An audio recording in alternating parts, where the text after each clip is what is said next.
perfect.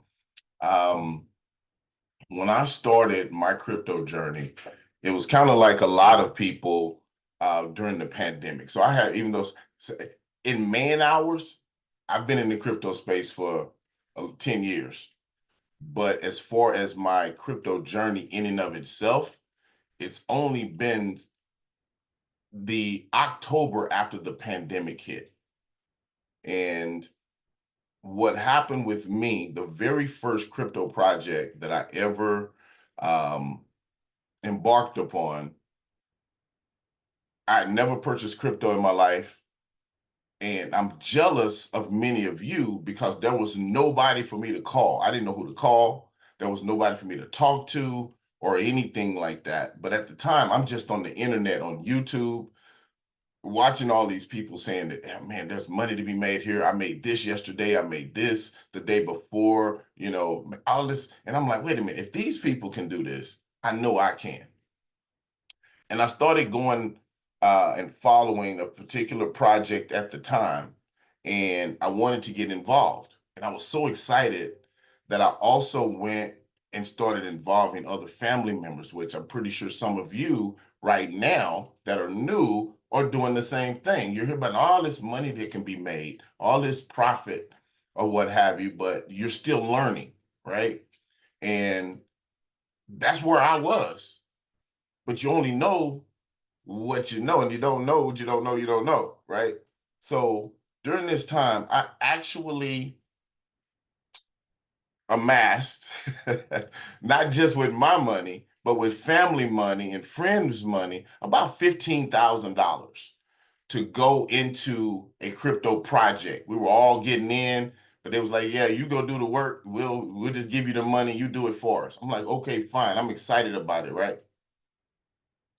I bought my first cryptos very hard. I couldn't get past the KYC anywhere, and I didn't know what to do. So I ended up going to a Bitcoin ATM machine at a local mall and literally feeding dollars into it to get crypto. Is how I bought my first crypto. And I came back. This was by this time it's December of the year of the pandemic. I keep getting my years mixed up, like what, 2020 or whenever that was. And it required me to send this $15,000 in Tron. There's a blockchain called Tron, the Tron blockchain. I had to send it in Tron, and I had $15,000 worth of Bitcoin sitting in my DeFi wallet, and I sent $15,000 worth of Bitcoin to a Tron address, and it left my wallet. Some of you that are new, this will make sense in a minute. The 15,000 left my account, but it never showed up where I intended for it to go. I don't know about you, but if you ever wanted to see how tight you can make your butt cheeks, that'll do it. So for about 8 to 9 hours, I have $15,000 sitting in a black hole. Fortunately for me, the wallet, the decentralized wallet that I was using at that time, reverted it back to my account. At that moment, I had a major mind shift. And that was like, wait a minute, I will never put myself in that position ever again. I need to understand what I am doing. With Texit, a lot of us are excited, right? And we're sharing with other people. And because it's new, we want to rush. We think we're going to lose a potential person because we want the commission or, or whatever the case may be. but we may not often take the time to say there's a process. That process can be fast or that process can be slow, but whatever one it is, it's Herschel's mindset that I always want everybody to understand what they're doing before they do it. And I've taken that approach, and to date, I have never lost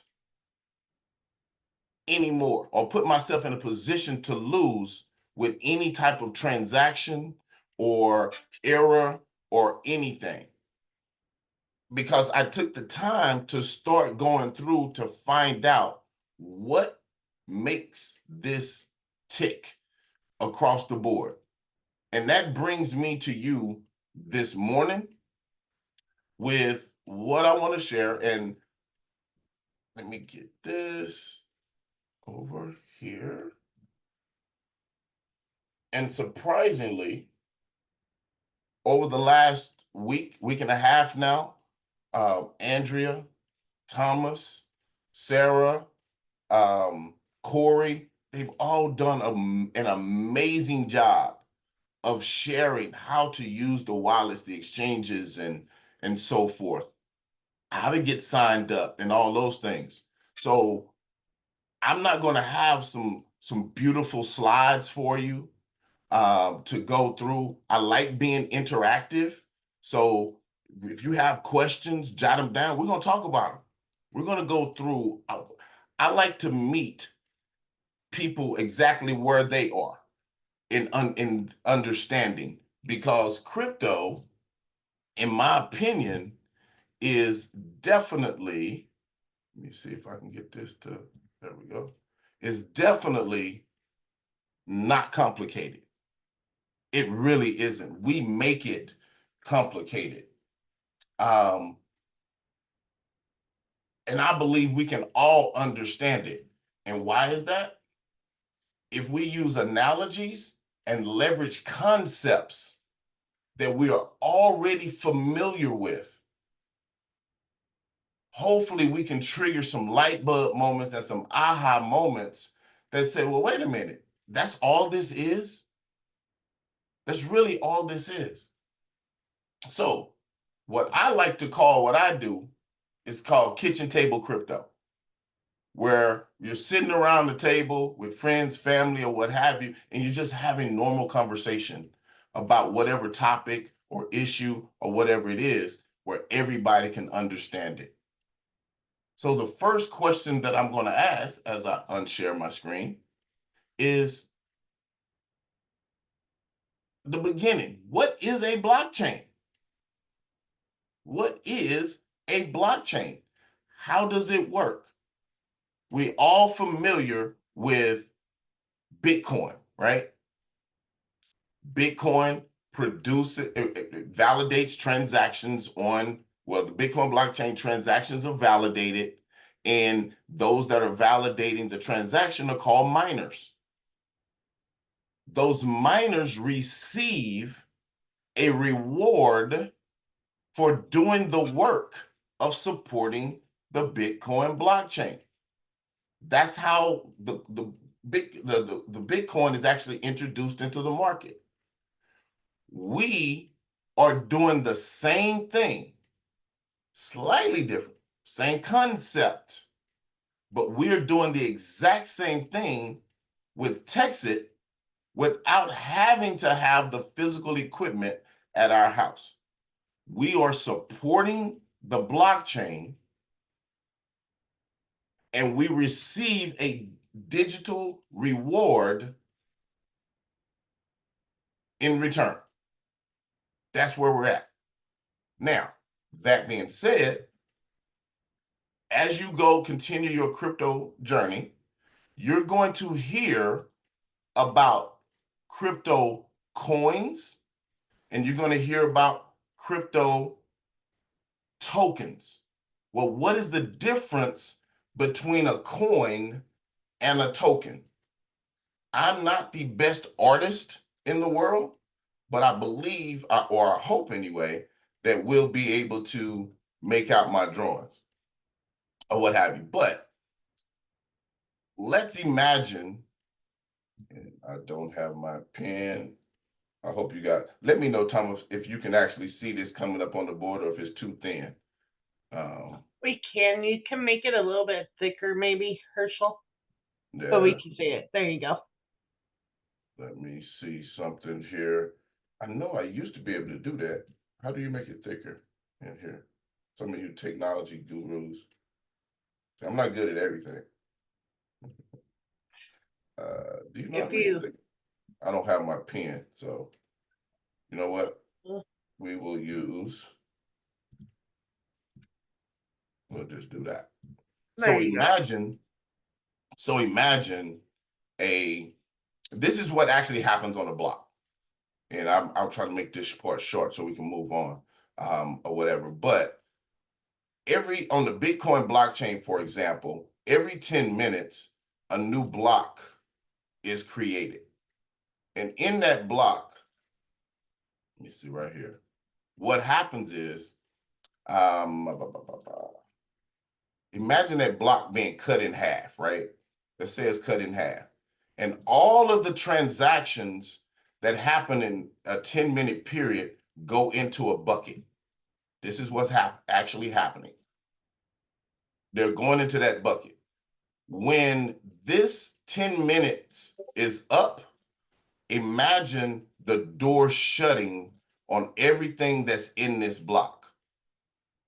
But a copy of everything that came in here is put into the next block that comes up. And then new information goes into that block. And then it just rinses and repeats over and over and over again. What is the significance of that? People always say that you can't hack the blockchain. Once it's done, it's done. Once it's on there, it can never be erased. The reason why is because imagine going to the bank and depositing $100, but then 1,000 people come to the bank with you and watch you deposit that $1,000. Nobody can ever say you didn't deposit it because you have too many witnesses.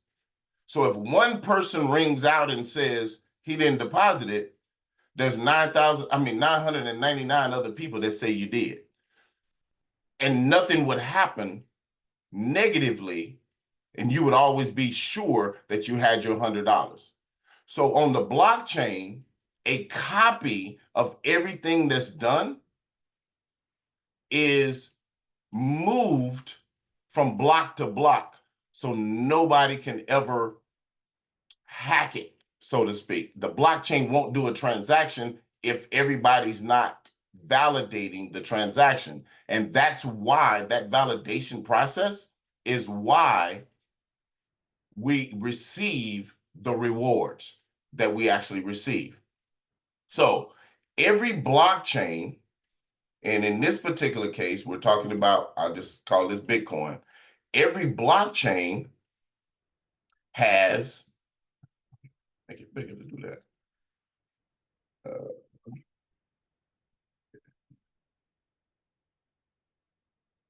Y'all can tell I don't type on here much. What is it?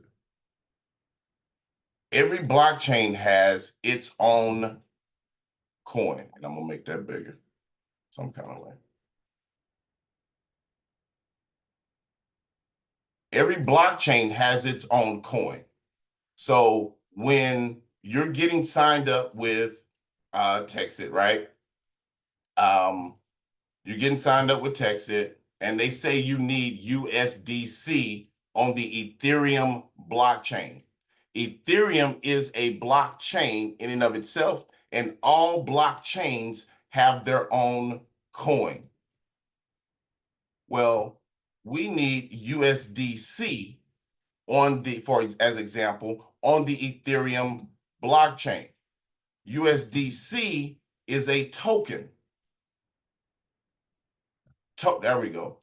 Tokens ride on other blockchains. So if this is my blockchain, think about a train station, right? A train yard or a railway. You have to pay to ride on this train. That's your coin. Tokens ride on other people's blockchains. So on the Ethereum blockchain, you have ETH, their token, USDC, USDT.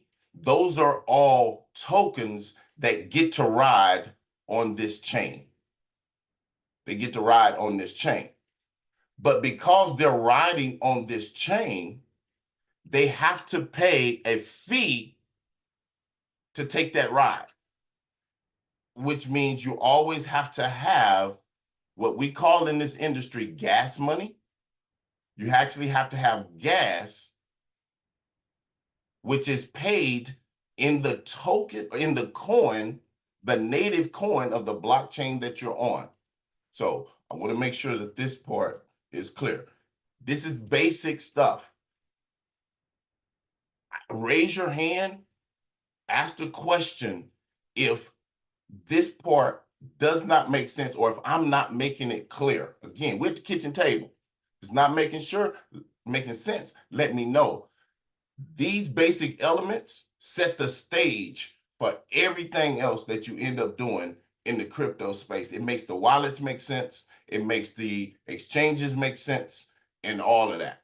When we go back to the rail yard or the train station to understand who's riding what and where. That's basic. So, Andrea, if you see somebody raise their hand, let me know, or I believe you have it to where people can unmute. Feel free to do so. Feel free to do so in the process. So if this is, let's just say Ethereum blockchain, its token is called Ether, right? Well, when we go to, some of you will hear of the Polygon blockchain, for example. Well, it has its own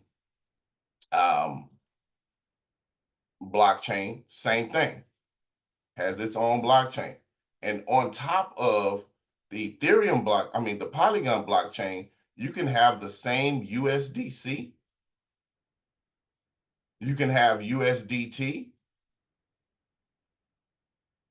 and a whole host of other coins riding on this chain. Well, up here, we said we had USDC and USDT as tokens that ride on the Ethereum blockchain. Well, the question is what is the difference between this USDC and this USDC? There is no difference. There is no difference. USDC is USDC wherever it is. USDT is USDT wherever it is. However, hopefully this will be one of those aha moments. Hopefully. I'm trying here, y'all. Let me know. Here's an analogy to help make that make more sense. Ladies, you're online.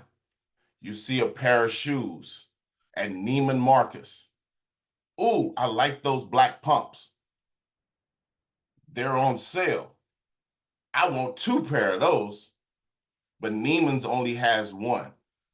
So you go and you buy 1 pair of those shoes at Neiman Marcus, and then you go and you buy the same pair of shoes online at Nordstrom's. Now, it's the same shoe, it's the same manufacturer, but Neiman Marcus up here, I just put Neiman Marcus up here, Neiman, how you spell Neiman's? They ship you the shoes via FedEx. Nordstrom, they send you the shoes We're going to go FedEx up here. And we're going to go UPS down here. And they send them to your house. Right? When you receive the shoes from Neiman's via FedEx and the same pair of shoes from Nordstrom via UPS, when they get to your house, it's the same pair of shoes. USDC coming from Ethereum, USDC coming from Polygon. It's the same pair of shoes over here. The difference is it's on a it came via a different carrier. This one came to you via the Ethereum blockchain or train track. This one came to you via Polygon. Well, what if Neiman Marcus had filled out a FedEx label and dropped it off at a UPS box? Would you receive those shoes?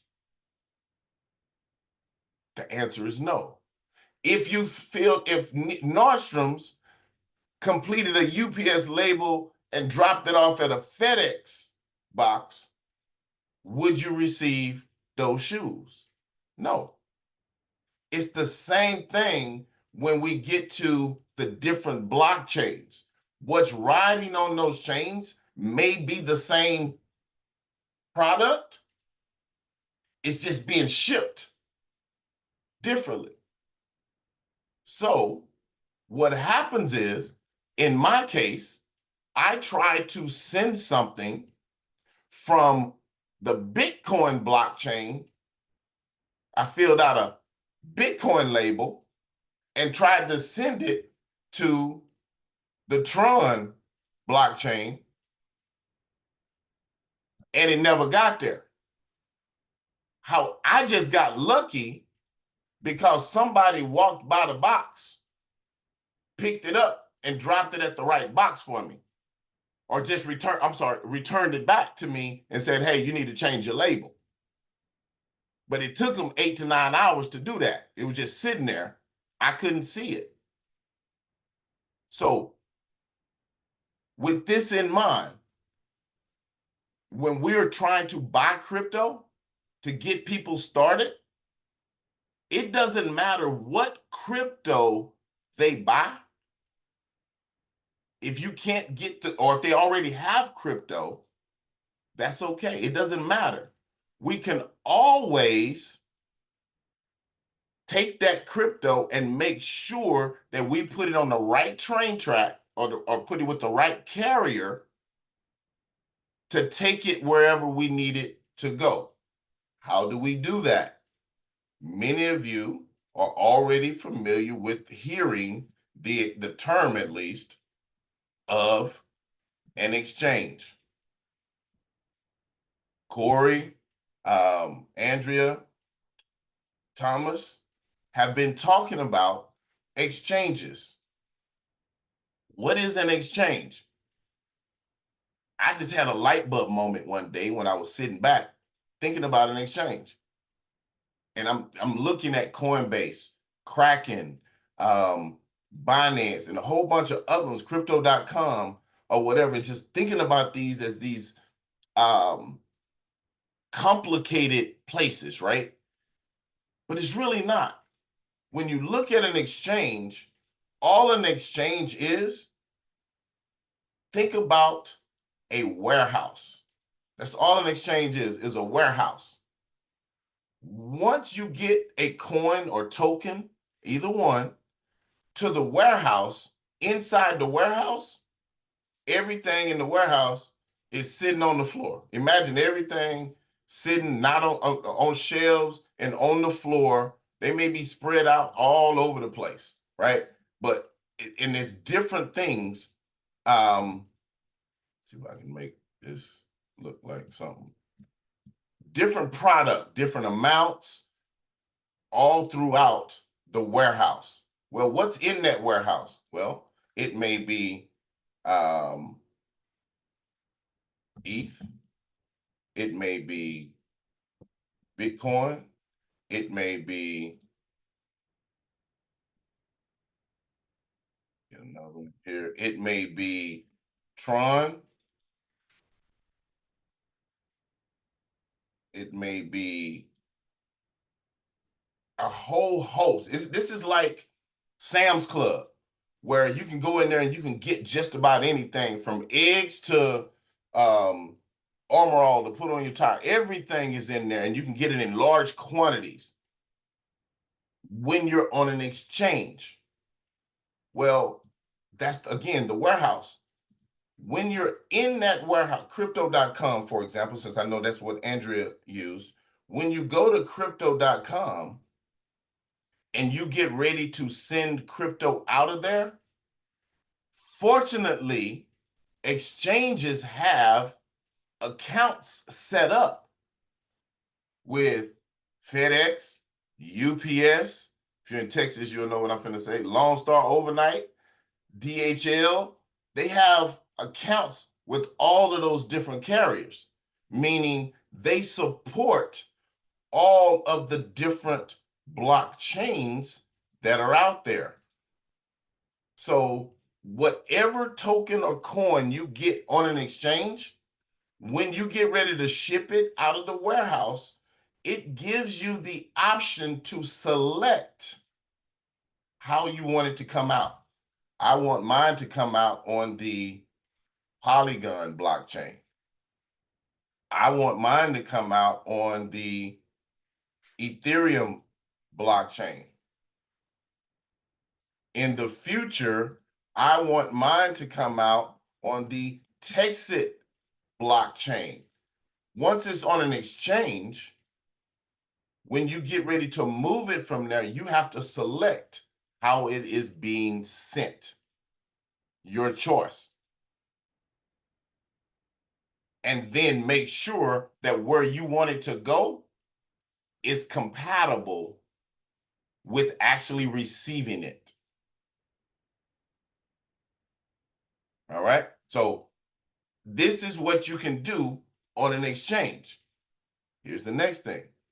You will notice that when you are using an exchange, and let's just say, for example, we either purchased or we sent Bitcoin to our exchange account, Coinbase, Kraken, crypto.com, any of them. Let's say we sent Bitcoin over here, but we really needed some USDC. We really needed some USDC. All right, so we will go and USDC. Change that to green. We need some USDC. Well, when you do that on an exchange, what ends up happening is it's already on the floor inside the warehouse. So it doesn't cost much, or it costs less to exchange. Hence, where are we at right now? On an exchange. What is an exchange used for? It's actually used to exchange one coin or token to another. That's it. So, but it's less costly because everything is already under one roof. Everything is already under one roof, and it makes it easy, so it costs less to do so. All right. However, I would highly recommend you considering not leaving your crypto on an exchange. Here's why. Again, it's on the warehouse floor. The warehouse, all they did was they assigned you a shelf inside their warehouse that they allow you to store whatever products that's in their warehouse, whatever coins or tokens you have, they allow you to store it in their facility. But, and I use this analogy a lot, many of you on here may be married, have a significant other, and you love them to death. But ladies, let me ask you a question. I'll figure out something to pick on the guys later. But if you had a job, or if you do have a job, and you go to work 40 hours a week, you make money. How many of you, and I really do want to see a hand or a one, or put a one in the chat, ladies, if you would go to work 40 hours a week, get paid, cash your check, and bring all of the money, give it to your husband, and then ask him for money anytime you want to do or get something. I'm curious if they're able to put something in there. How Yeah, many? the chat's off. Again? Oh, I'm chat's sorry. Okay, it's off. Okay, no problem. Just raise your hands or use the reaction There you go. I'm just curious as to how many of you would actually be willing to do that. Now, some of you are going to say, I love my husband to death. I can trust him with everything. And he would always let me have what I wanted when I wanted it. And I would have no problems with that. But here's the thing. They would always do it until they don't. So think about Coinbase, think about Kraken, think about crypto.com. Yes, when you go, they assign you a shelf. You can put things in and on those shelves anytime you would like. You can put things on those shelves anytime you would like. But here's the problem. If they ever decide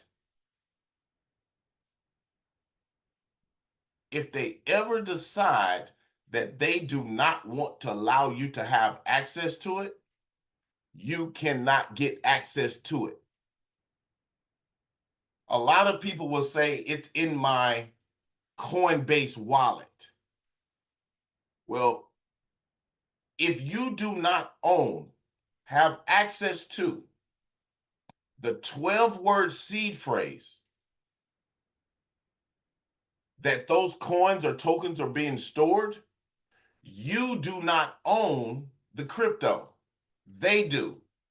They're just granting you access.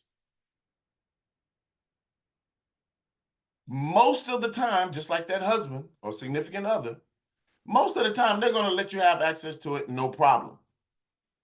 But in the years now that I've been in the space, you see the market drop real fast, real hard, and you're going in there trying to sell your crypto real quick, they can stop you from selling, and you just have to suffer whatever they give you, whatever you end up with.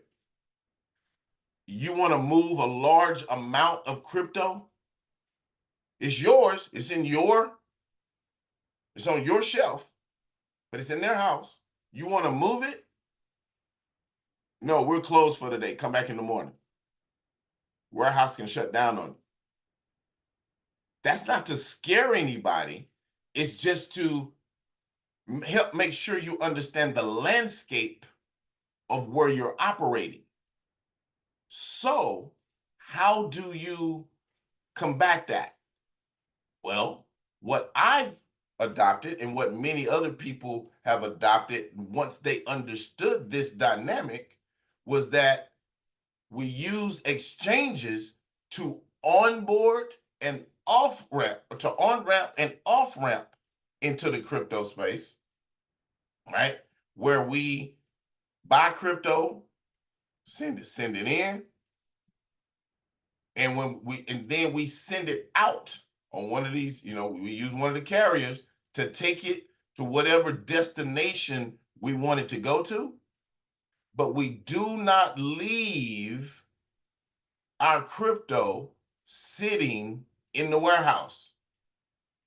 What do?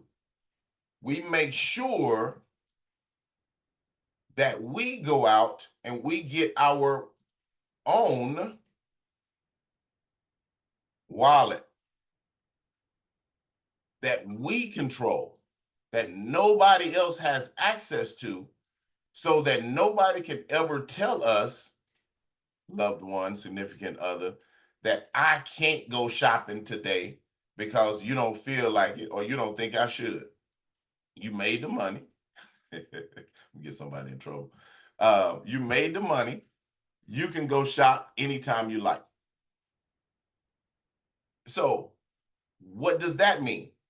That means you want to make sure that you have a wallet that you control in order to make sure. And the only way to make sure that you control it is for you to have and make sure you have the 12-word seed phrase.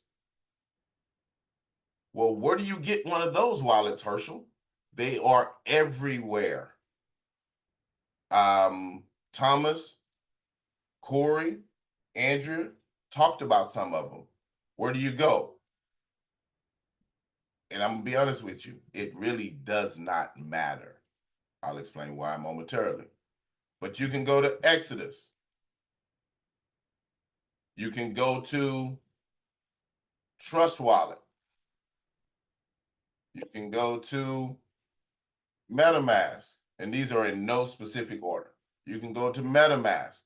You can go to Clever, Token Pocket,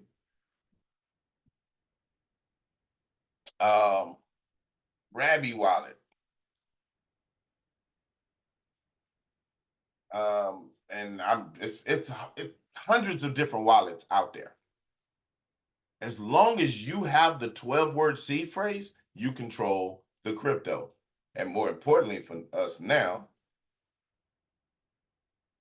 the TEXIT app actually has a decentralized wallet that we can actually store our crypto on. And yes, Bobby's so gracious to, and I got him somewhere, to send us cold storage coins that we can actually receive our coins on a daily basis.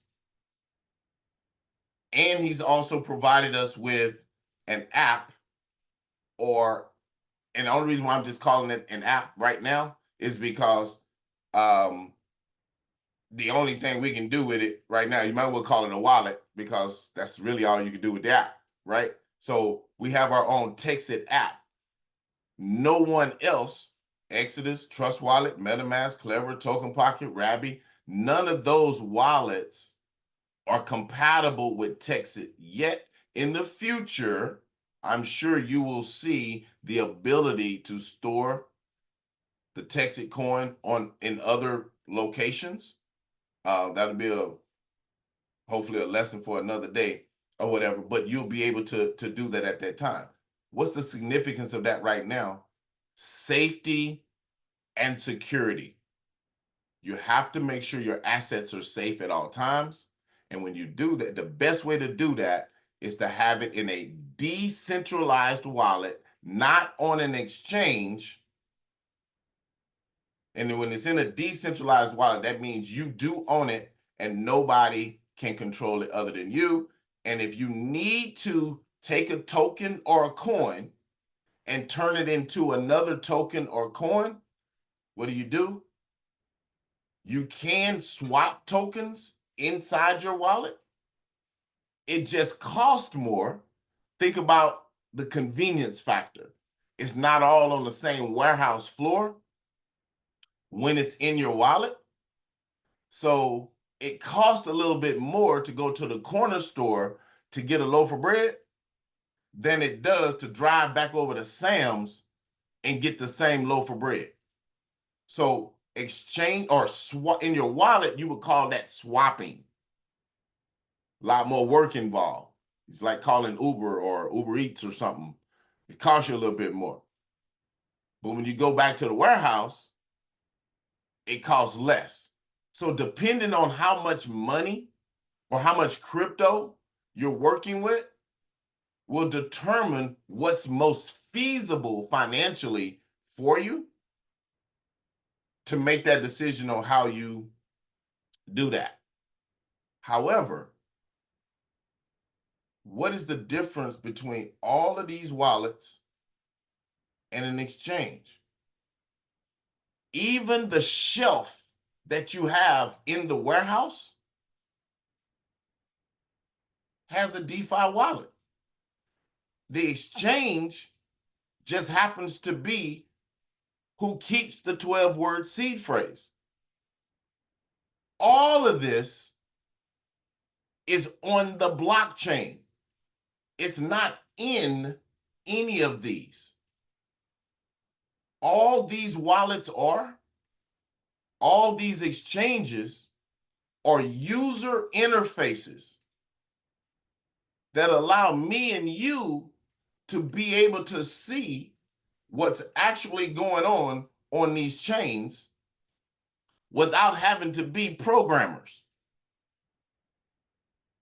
I want you to think about your house. And your house may not look like this, and it may be bigger. And your windows, well, by the time I finish, you're gonna think my windows are leaking, but your house has windows in the front of the house, side of the house, back of the house.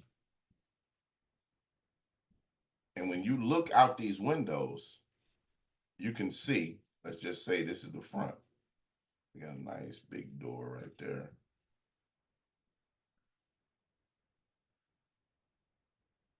Let's call this Exodus. Let's call this Trust Wallet. Clever.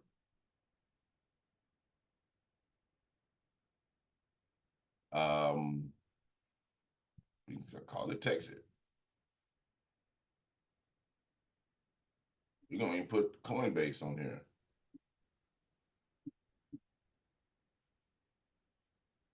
Imagine coming to this house and going into any one of these rooms and looking out the window. When you look out the front window, everybody's going to be able to see the exact same thing. So it really doesn't matter what wallet you're in, as long as you have a view to the front of the house. That'll sink in at some point. But if I need to go and look at the Bitcoin blockchain, I can go to Exodus, Trust Wallet, Clever, Coinbase, and I can see everything in the front yard. Which means if I have my 12-word seed phrase with Exodus, guess what? I can import that into the next room and look at the Trust Wallet window and see the exact same thing. Meaning I can take my 12-word seed phrase from Exodus and I could go to Trust Wallet, import that 12-word seed phrase, just like I walked over to this room, and all of my assets are now viewable, accessible, and transactable inside of Trust Wallet. I can take my 12-word seed phrase, come over here to Clever. Just all we're doing is switching rooms and looking out of a different window that allows us to see the exact same thing. The key factor here is that Coinbase would allow me to see the same thing, but they won't let me have the keys so that I can move them somewhere else.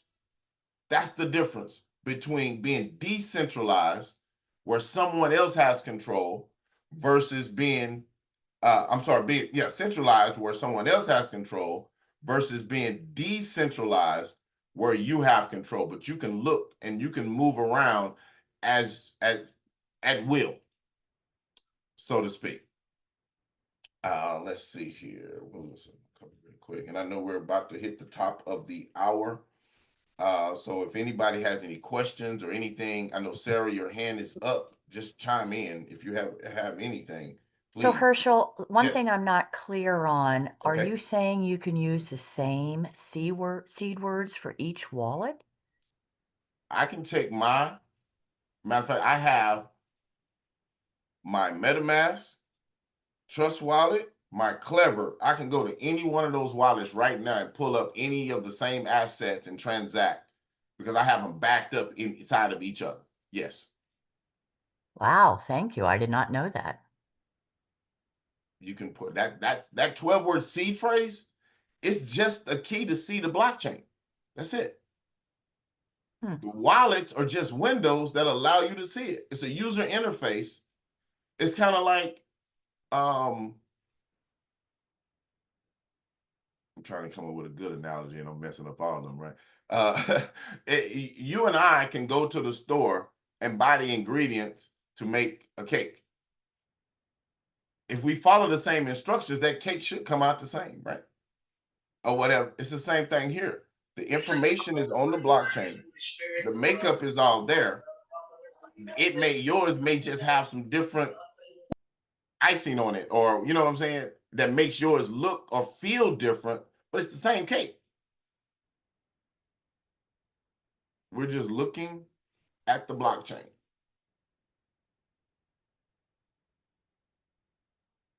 Herschel, and I think Shar had something to say too. Sure, go right ahead. Shar, you can unmute.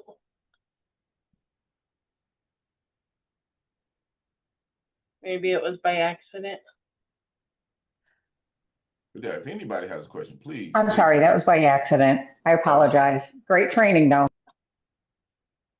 And I know for some it may be boring, but I'm Sandra telling you. Weeks.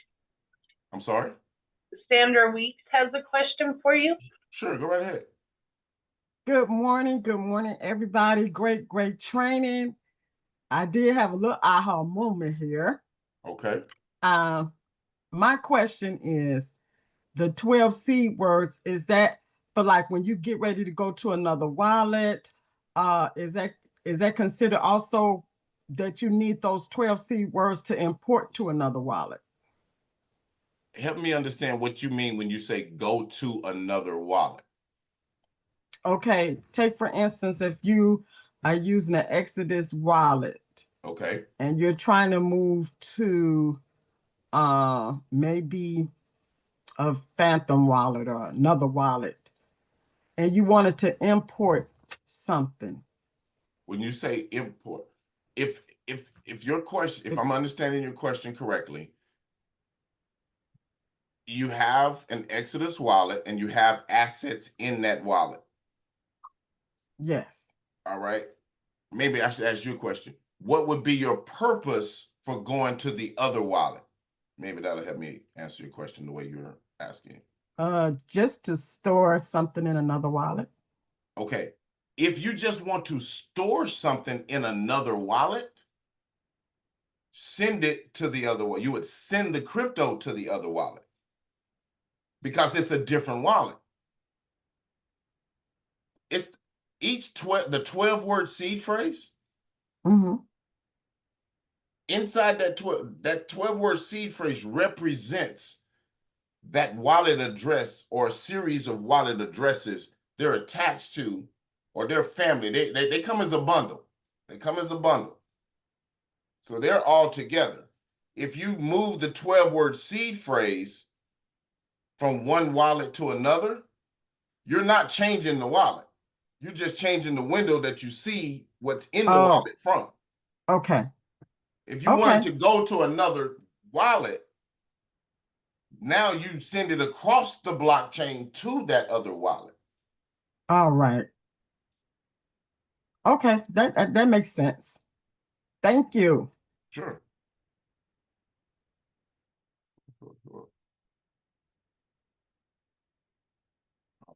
Tough crowd. Come on now. Herschel, I gotta. Oh, go ahead, Candace. Oh, I was just gonna say this is amazing, and it's like, where were you when I started my crypto journey and teaching people myself like 7 years ago? This is really amazing. Yeah, I love the way you did that. And you know, I wish the same thing for myself, Candace. I'd be I know, so right? much further down the road. Because just going through it, the man hours to figure out, okay, how does all of this stuff work? And how do you explain this to someone else? And again, for those that are new, I'm telling you, you get these pieces or get this information to where it clicks. You know, for some of you veterans or what have you, you're like, oh, yeah, that's piece of cake, no problem. You know, that's fine. I'm not talking to you. I'm talking to that person that's sitting out there like, I have no clue what I'm doing or where I'm at or what have you.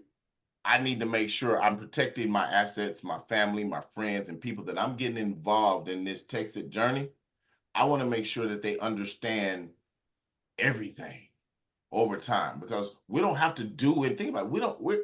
We're a part of a project where we don't have to do any work. We don't have to do any work. The only thing in my opinion, the only thing we need or should be doing is educating ourselves, because there's going to come a time when we're going to be like, wait a minute, we want to realize. There's going to come a time where we want to actually realize the fruits of our investment. And when that time comes, say, for example, right now, Thomas did it yesterday.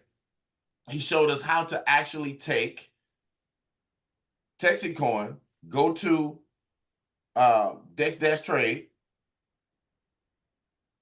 exchange it into USDC, but then how do you turn that into cash? What's your pathway to turn that back into cash? Some will say, and we'll say this for another day, some will say, oh, send it to Coinbase and send it back to your bank account. Yes, that is a legitimate path. I live in Texas. There are so many roads that I can take to get from Dallas to Houston. And they all have different scenery. Some are more pleasurable than others. There's so many paths. But here's the thing. Once you understand the dynamics of what carriers you're using, it makes it so much easier that once you understand that, when you go to one exchange, it may say send and receive. You go to another exchange, it may say buy or sell. They mean the same thing. It's just slight differences. But once you understand the concepts, then you can go anywhere and somebody will say, go get an account with such and such, and it'll become more intuitive, and it'll be easier for you to actually navigate it because you understand the mechanics. And it's not that we're not talking about complicated. We're talking about builder blocks, train sets, Legos is where we are at this particular point. And we just have to play with them. And the more you play with them, the better you become at creating, whatever figures you want to make. Figuratively speaking, of course. But that's all I want to help, or I'm willing to help do. So I want to thank everybody. Andrew, you let me know. Herschel, you are absolutely amazing. You did a wonderful job. Great teaching for all of us. Your analogies, my goodness, they were just to the T of what we need to hear. I thank you. I look forward to hearing your continued parts tomorrow. You're a blessing to a lot of us for your knowledge in crypto, and I'm just like you. I wished I had somebody to explain what you just did today, because I was just pushing buttons to learn. So yeah, Andrea, I want to piggyback on that, and I just want to say, Herschel, oh my gosh, this is an absolute blessing, because you have helped us to become simplistic, but it's also a great teaching for all of us to understand we need to become self-sufficient. You've done that for us, basically, but I want to encourage everybody, do your research, learn like Herschel did, take his simplistic teachings, and be responsible for your money. Because you are so right, Herschel. You put it I mean, we have to educate ourselves, and I'm so excited about it because we're never too old to learn. And I learned so much from you today. Thank you, thank you, thank you. You've been a blessing, and I'm so proud of you and grateful that you are in our community. And thank you for taking the time this morning. I'm going to hit stop recording and let everybody say their thank yous to you. Phenomenal.